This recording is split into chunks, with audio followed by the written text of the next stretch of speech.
What's up, YouTube? It's me, the Artisan MC, and I'm here today to give you my reaction review to House of the Dragon Season 3, Episode 3, Rhaenyra's Triumph. Um, that's a lot to say, given just finishing this episode. And I can say that it was not really a triumph. It wasn't.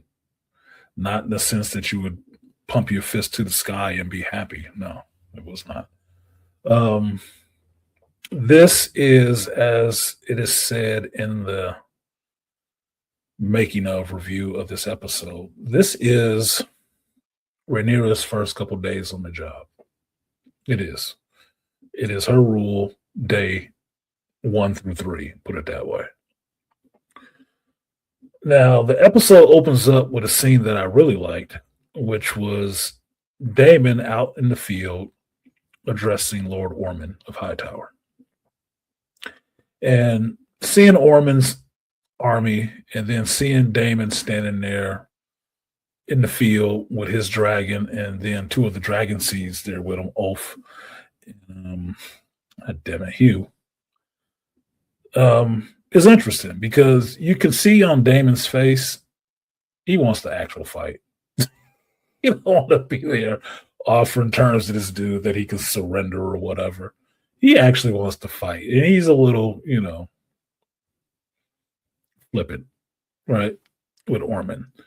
But Ormond, in fact, does surrender and bend the knee to Rhaenyra in a weird way, just in the sense that he has a force. He could try to fight it out. It wouldn't go well with him against 3 dragons, but he could try to fight it out. But he does it. He bends the knee, puts his sword down, swears his fealty to Rhaenyra, and tells his troops that they're retreating. But as a stipulation, Daemon lets him know that he must turn over Darren. Now, Darren is Alicent's son, her youngest son that she sent away to be raised by Lord Ormond when Aegon took the throne. So Ormond kind of relents and sends the boy off with him. Now, why at this time Daemon didn't tell the boy to get on his dragon and follow him, I don't know, but he didn't. Because I don't know why we would let one dragon go back with Lord Ormond. I don't know why. I would take that with me. But such is the case, and they head back off to King's Landing. Meanwhile, in King's Landing, Rhaenyra is going through the process of taking over and dealing with what is left to them now that they are in the castle, installed, got some of their people in place, and they are going through the day-to-days of what it means to rule in the castle. This is a shit show. She finds out that outside of rats running all over the damn place, there is no money in the coffers because the Master of Coin has shipped it all off to different places. And since those people are dead who would know where it was, nobody knows where the money is. So the city is in a bad shape, being that the people are hungry because of the blockade that Rhaenyra put on them. There has been no food or anything coming in, so they're kind of stuck. And now all of this drama is at Rhaenyra's feet because she is now the queen. You have to deal with all of this stuff. And things are in a state of disarray, put it that way. Now, Daemon delivers on his end to Rhaenyra. And Rhaenyra is set in the position of having to understand what it means to be a queen now. And one of the things she does that's off to her is standing in her father's chambers, the king's chambers, and really just seeing her father there last. It's a very good scene to me with her standing there talking to somebody and you don't know who it is. And it later revealed that it was Damon that she was in there talking to in the king's chambers. Now, that wasn't good for me. I breathed a sigh of relief because I thought for a second she was in there talking to Masseria. And I was going to be pissed off if she was in there talking to Masseria. I am not interested in this situation with her and Masseria and her being here now. It makes it even worse that Masseria is now the princess or mistress of whispers. And I'm like, of course, because how else will you hear whispers unless you're laying down with folks? But that's what she is, which means we get a lot more scenes of her putting her input in there where I'm like, please shut her up. I'm not liking her. I'm not. She acts about as well as Gal Gadot, if not worse. And that's not a compliment.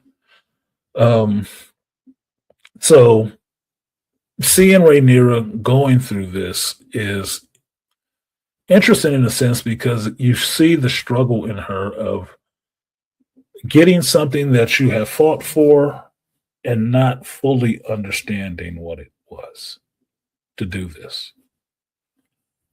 She is in her father's position now. Now she has to do it.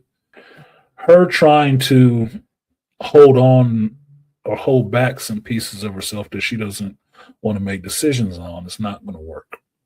Now, some of the disputes that come up is one between her and Alicent. Although she promised Alicent and Helena that they could leave the city, they cannot leave now. They are now prisoners. They can go where they want to, but they will have a guard, but they are prisoners. They're not leaving until Rhaenyra can secure Aemond, his dragon, and Aegon. Now, the idea is floated to her to just announce that Aegon is dead because Alicent tells her nobody knows what he looks like right now, that he is burned and disfigured. And if Lord Larys tries to raise him up, nobody will believe him. It'll be illegitimate. So she kind of tries to convince Alicent to just tell everybody he's dead and call it a day. Rhaenyra tries that a little bit. She tries it a little bit. She tries it with a septum. And the septum doesn't really buy that shit. He has one religion and Rhaenyra is not of it, and he will not give her his legitimacy to her rule, to her being the queen. On that lie. Now, the other part that's in play, which is the more pivotal stuff to me in the episode, is Lord Corlys letting Rhaenyra know that Adam and Alan Hole are actually his sons, his bastards by shipwright. And he would like them to have his name and be legitimized by the queen. And Alicent is kind of, struggling with this while they're sitting down having dinner, which to me, it should have been a nothing burger. That should have been done right there at dinner. But they cut that scene and move on to the next one before letting you know what her decision was. And her decision comes in the form of having Wolf, Hugh, and Adam knighted into the Queen's service. And while they're giving out their names, Ulf is denied being able to be called Ulf Targaryen. You know he is. He's denied that. So when they go and knight Ulf the White and move on to Hugh of the Hammer and move on to Adam of Hull, not Valerian, that's fucked up. Adam was there at the dinner when Corlys told her that they are his sons. He wants them legitimized. She just knighted him and did not legitimize him. That is a big deal. In the fashion of the aesthetics in the situation, it would be like not setting a slave free once you said they would be free. That's what it's like. Now, later in the episode, Corliss finds out that she did not legitimize him. And Corliss is rightfully pissed the fuck off. Now, mind you, Corliss has lost his wife's dragon, his castle, a lot of his people, his treasure. The only thing he has left is his granddaughters. Only thing he has left is these two boys and his granddaughters. And the queen won't do this for him. And while she owes Corliss a lot, she tries to pacify him in what she says about, the optics ain't right now. This would not look good. I'm trying to rule maybe when we settle down and stuff like that. And Corliss goes the extra step of saying the stuff that his brother said way back in the day. That her boys were bastards. And they died bastards.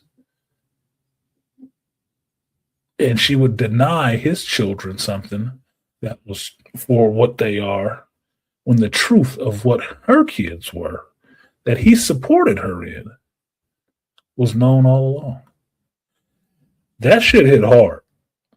He has a right to be pissed. More than a right to be pissed. And the reason that she gives is, for me, not really a good reason. Because she just knighted all these half-bloods.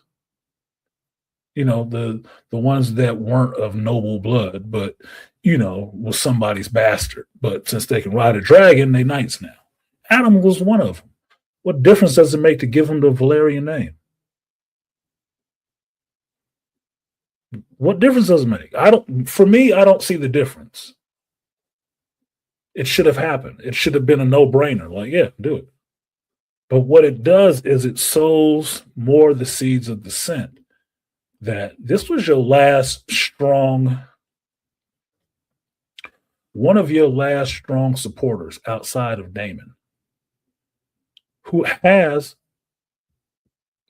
his children and grandchild, at least, can ride dragons.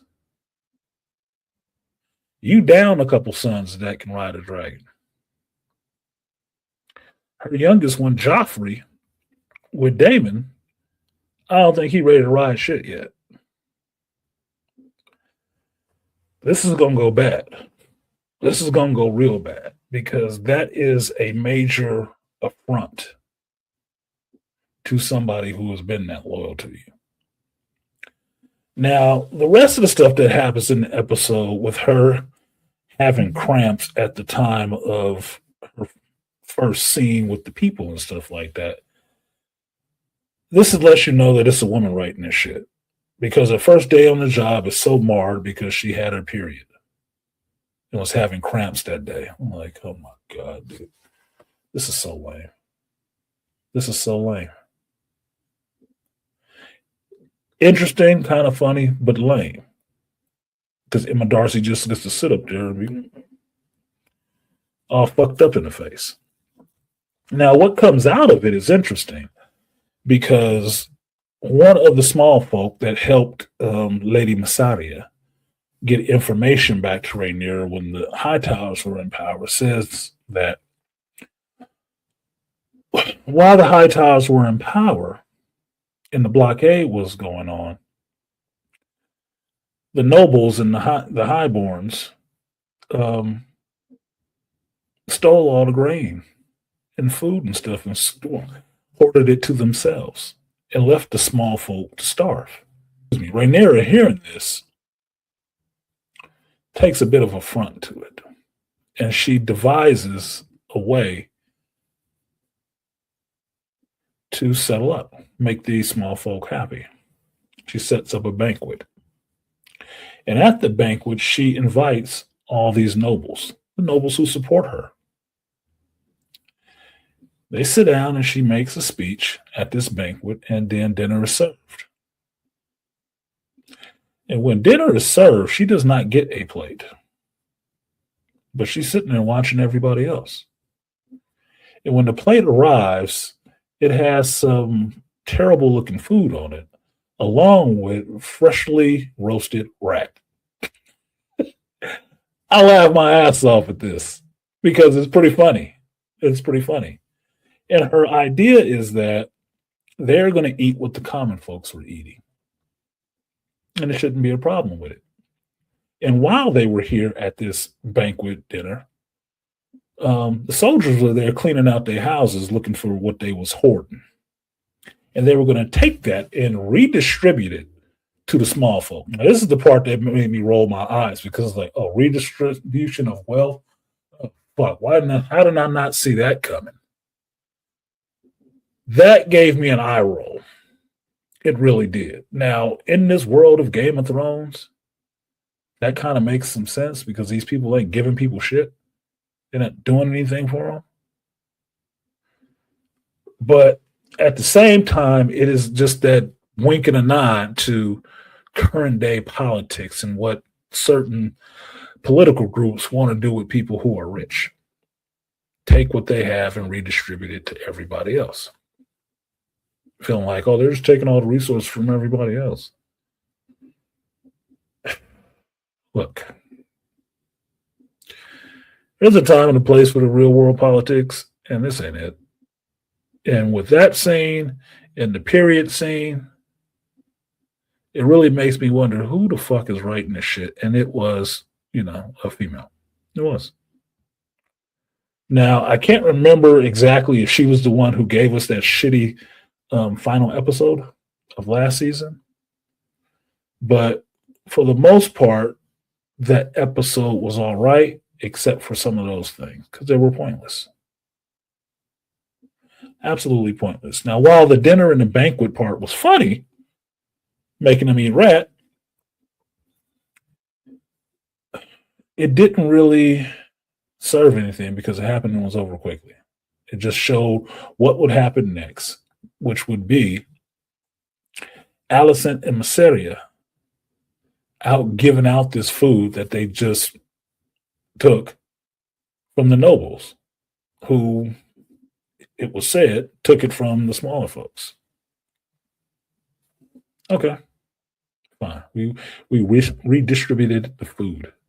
We quelled the current issue with the small folk, which is we don't have anything to eat. Fine. Now, the rest of the drama happens in the fact that Rhaenyra can't deal with the weight of this stuff right now. And at one point, Alicent comes to talk to her. Now, the creators of the show described the scene as Rhaenyra wanting Alicent's approval of what she's doing. I don't see it as that.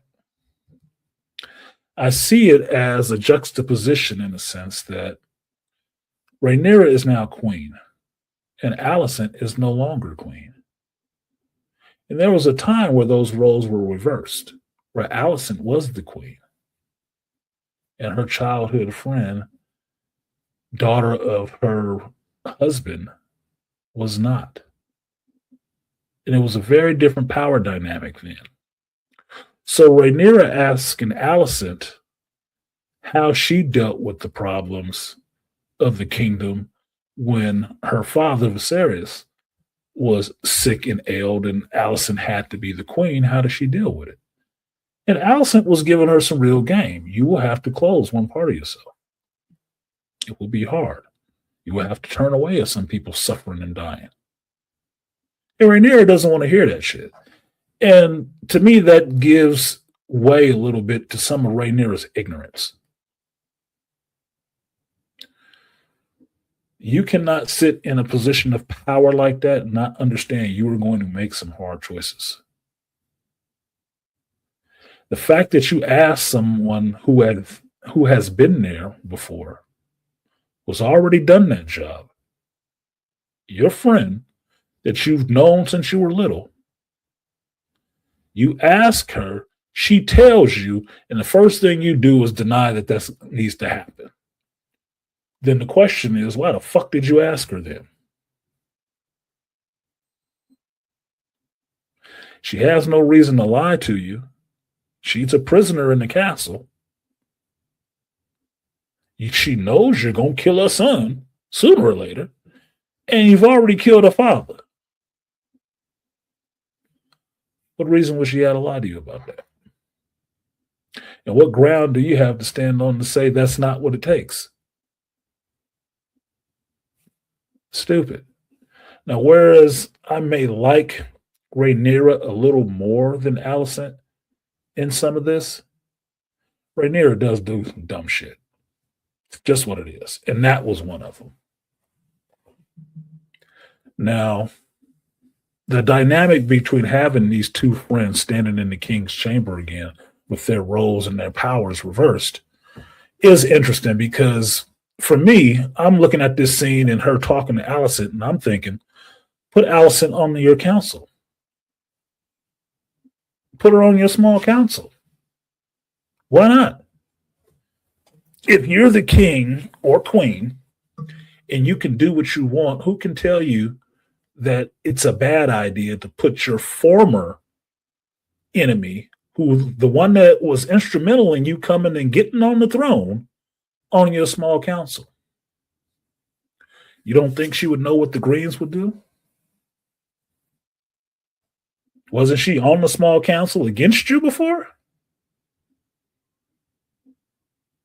So I think I would put her on the small council, if not anything, to keep an eye on her ass. Whether that happens or not, I don't know. But it would be a damn better use for her than just sitting as a prisoner in some room. Put her on the council. Make her give you, advice. Now, you could either use it as something you use or use it as something that you know you shouldn't do. But being that by the end of this episode, you find out that the son she thought she had of Alicent, when she finally brings Alicent in to see her son, Alicent shows her, it's all over her face, that is not her damn child. And Lord Ormond Hightower pulled a fast one on Daemon and Rhaenyra by giving them some boy whose hair he bleached and threatened to kill his actual mother if he spoke a word about the fact that he wasn't there. So now we know that Lord Ormond is on some BS. And by the end of the episode, you find out that the higher towers have sacked the town where they keep the dragons and took off with some of the young dragons. What they're going to do with them, I don't know. But it does make Rhaenyra a little pissed off and wondering what she's going to do. To me, it's obvious. You're going to have to go after him. Because you cannot fight a battle on two separate fronts with no food and no real soldiers. To me, this would get into the whole Dance of Dragons thing. You got to use the best weapon you have. And that'd be dragons. And the way this descent is lining up, it's not going to take long for Ulf to be tired of y'all shit. And if Corlys don't stay loyal, you're going to have a real big problem when he decides to bounce.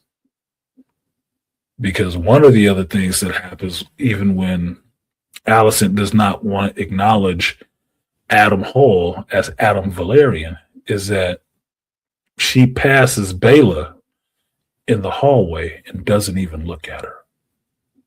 Can't look at her. Baela was Jacaerys's wife. Now, whether she blames Baela for Jace getting killed or not, it would still be stupid not to be acknowledging that girl. She is part of your council. She rides for you. That would be dumb. Especially since she is Corliss's granddaughter. That would be really stupid. She sits on a dragon. Rhaenyra still doesn't know who rides Sheep Stealer. She would be really fucked up to find out it's Baela's sister, and that Corlys can marshal 3 dragons to his side if he decided to break bad. This is going to get dirty, man. This is going to get dirty. This could really be a 3-way situation real quick. Real fucking quick. See, not even 3, 4 ways. The High Towers and Aemon may side together, but then again, he may not. He might just say, fuck it. Go at his own. I don't know. But I'm interested in the show. This episode definitely had a female's touch to it. You can tell. And the only cringe part in it for me was the whole distribution of wealth argument. But within the context of this show, it kind of made sense. Yeah, they stole all the food. Yeah, give it back. Give it back and eat rats. So I end up liking this episode. I want to see where things go and progress from here. But I guess I'll have to wait till next week for that. So will you. So in the meantime, like, share, subscribe, support the stream if you feel so inclined. Check the full watch on Patreon, Shop Talk with Artisan MC. And I will see you guys next time.